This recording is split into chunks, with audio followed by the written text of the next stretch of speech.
लोक शिक्षण अभियान ट्रस्ट द्वारा ज्ञानपीठ केंद्र एक स्वरूप पार्क जीटी रोड साहिबाबाद के प्रांगण में बहुजन समाज के नायक मूर्धन्य विद्वान मान्यवर काशीराम की जयंती सामाजिक स्वाभिमान दिवस के रूप में समाजवादी चिंतक रामदुल्लार यादव शिक्षाविद के नेतृत्व में आयोजित की गई। कार्यक्रम की अध्यक्षता उद्यानचल यदुवंश कल्याण समिति के अध्यक्ष श्रीनिवास यादव ने किया। मुख्य अतिथि लेखक शिक्षाविद भाई कैलाश चंद्र रहे। आयोजन इंजीनियर धीरेन्द्र यादव ने किया। कार्यक्रम को वीर सिंह सेन ने भी संबोधित किया। राजेंद्र सिंह ने गीत सुनाकर सभी को आत्मविभोर कर दिया। सभी उपस्थित साथियों ने सामाजिक न्याय के पुरोधा के चित्र पर पुष्प अर्पित कर उन्हें याद किया तथा उनके विचार को जन जन में पहुंचने का संकल्प लिया। जैसे अग्नियों धिड़का तोरे में खारा पत्नियों रूही है बिनौले में काश में अग्नि जैसे बीज में वृक्ष चुपा वैसे ही राम चुपा। सारे घरों से ध्यान हटा करके हमें इस पाखंड में होता जा रहा है और हम उसी के मस्तिष्क में आपसी भेदभाव जो 19 से 9 में मुसलमानों को मिल चुका था, 19 से 19 में एंग्लो इंडियन को मिल चुका था और सिखों को भी मिल चुका था। जब ये बात कानून के सामने उठाई गई तो ये बड़े ध्यान से सुनी। बहुजन नायक मान्यवर काशीराम जी की जयंती पर आप सभी लोग ज्ञानपीठ केंद्र के प्रांगण में उपस्थित हैं। हम आप सभी का हार्दिक अभिनंदन करते हैं। आज के कार्यक्रम के अध्यक्ष उद्यानचल यदुवंश कल्याण समिति के अध्यक्ष भाई श्रीनिवास जी, संरक्षक भाई एस प्रसाद जी, शिक्षाविद भाई कैलाश जी, हम सबके नेता वीर सिंह सैन जी, एस.एन. जायसवाल साहब और बड़े भाई जो ज्ञानपीठ केंद्र के संचालक हैं डॉक्टर देवकर्ण चौहान जी, पत्रकार साथियों, गीतकार बंधु और सभी साथी जो लोक शिक्षण अभियान और ज्ञानपीठ केंद्र से जुड़े हैं,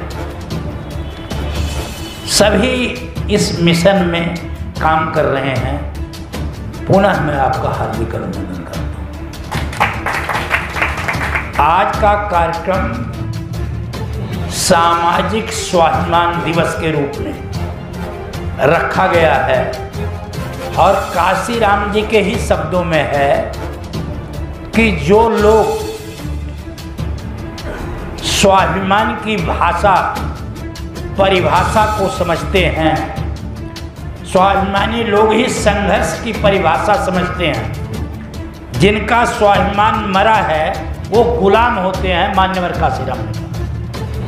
और यह स्वाभिमान दिवस के रूप में यह कार्यक्रम है। मान्यवर काशीराम जी के बारे में सारे लोगों ने बता दिया था और मैं बताना चाहता हूं, चाहे वो बड़े अधिकारी थे लेकिन उनके अंदर अंकुर था जिसे प्रस्फुटित करने में दीना भाना जी ने सहयोग किया, बताया उन्हें। और भगवान बुद्ध के और डॉक्टर अंबेडकर के नाम की छुट्टी को सरकार ने रद्द कर दिया था। उसके विरोध में उन सारे लोगों ने काशीराम जी को तैयार किया और काशीराम जी फिर निकल पड़े 3000 किलोमीटर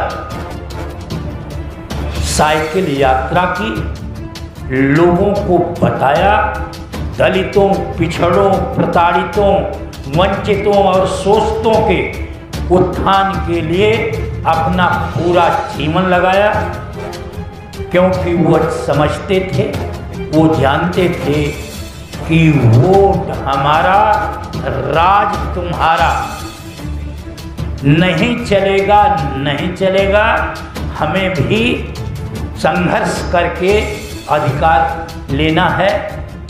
जो सदियों से अशिक्षित थे, जब काशीराम जी पैदा हुए थे उस समय भारत में जो 85% लोग थे, और मैं तो 90% सवर्ण भी जो थे, वो 10% ही शिक्षित थे।